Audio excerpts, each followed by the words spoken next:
arha haka zaka ganshi a zube kaman arha, amma ba arha bane. Yanzu dai misalin soyayyan Annabi sallallahu alaihi wasallam, saboda kasancewar mutanen mu wasu suna ganin arhansa, shi yasa sai mace ta zo ta bata maka rai a gaban ka ta ce maka tana ganin Annabi, tana magana da shi, haka dai maganganu kana ji kaman ka shaƙe mutum ya tashi a gaban ka, ya daina ma numfashi ka daina jin shi. To amma ba zai yiwu ba, saboda mai Allah ne mai jarabta, yana jarabtan bayinsa ta inda ya so.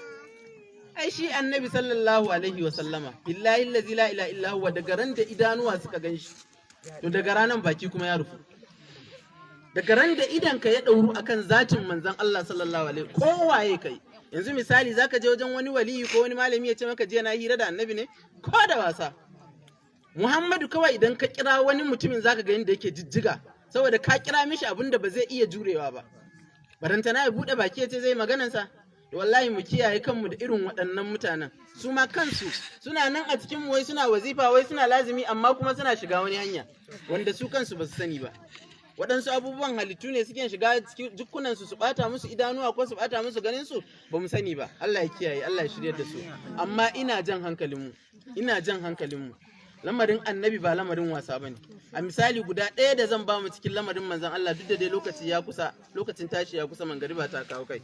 Wallahi ta inda zaka gane san Annabi ba karamin lamari bane. Na sha ba da irin wannan misali.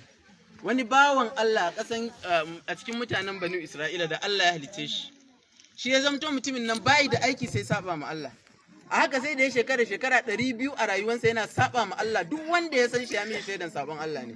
Sabon Allah nan kuma karkace wai ƙanana, a'a, manya-manyan sabukan Allah a ciki. A lokacin kaman misali a ce a yanzu muna da Alkur'ani, to a wancan lokacin su Attaura suke da shi zamanin Annabi Musa. To shi wannan mutumin zai sha giya, zai yi zina da matan banza, zai buge ya kwace a wajen wanda ya fi su ƙarfi.